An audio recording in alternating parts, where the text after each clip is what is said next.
Comment gagner des milliards sur la définition d'un mot? Le vocabulaire semble simple et neutre, mais il s'interpose constamment entre le réel et nous en le décrivant. Je suis ici, la réalité est devant moi, et entre nous deux se tiennent les mots. En modifiant le sens courant des mots, les industriels peuvent donc se placer entre le réel et nous et orienter nos vies comme ils le souhaitent. Vous allez découvrir ce qu'est un excellent travail de consultant. Nous allons nous intéresser à la définition du mot « malade ». Imaginons une épidémie de gastro. Dans la maison, les malades, ce sont ceux qui se vident aux toilettes. Et ceux qui sont en bonne santé, c'est ceux qui se tapent la cloche à la cuisine. Et si on élargissait la définition du mot « malade ». Comment réintégrer une partie de ceux qui sont à la cuisine dans la catégorie des personnes malades? Et si on les testait pour détecter la présence de l'agent pathogène? On pourrait dire, parmi ceux qui s'éclatent à la cuisine, certains sont des porteurs asymptomatiques. On les rebascule statistiquement avec ceux qui sont aux toilettes. Ils doivent désormais être pris en charge par l'industrie et les méthodes gouvernementales, c'est-à-dire générer des revenus. Avant, leur santé les protégeait de l'intérieur gratuitement. Maintenant, la santé, c'est ce qui les protège de l'extérieur et c'est payant. Avant, la définition de malade était quelqu'un qui présente des symptômes. Après, la définition de malade, elle est indépendante de la présence ou non de symptômes et ce glissement vaut des milliards.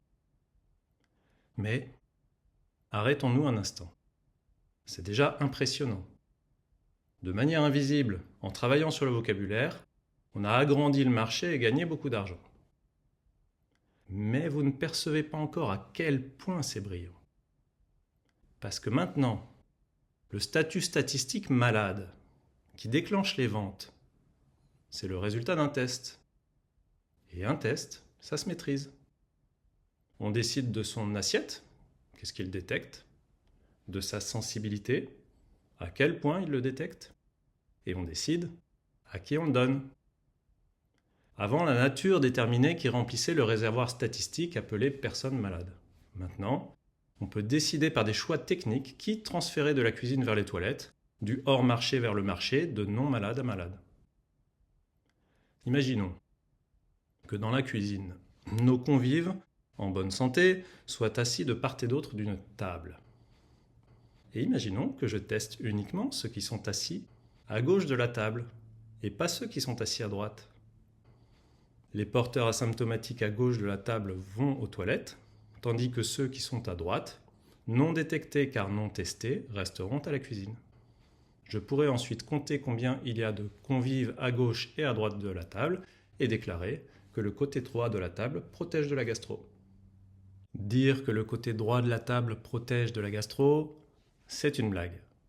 Mais imaginons que je distribue un produit A et un produit B, deux placebos. Si je teste plus ceux qui ont pris le placebo A, j'aurai automatiquement fabriqué une efficacité pour le placebo B.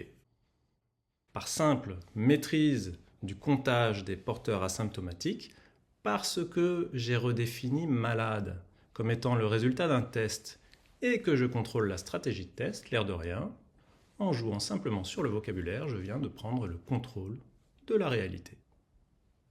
Si au moment de la mise sur le marché d'un nouveau produit, vous mettez en place un dispositif légal qui force à tester plus ceux qui n'ont pas pris votre produit, alors, de manière indépendante de son efficacité réelle, vous aurez fabriqué de l'efficacité statistique, une apparence d'efficacité méthodologiquement construite.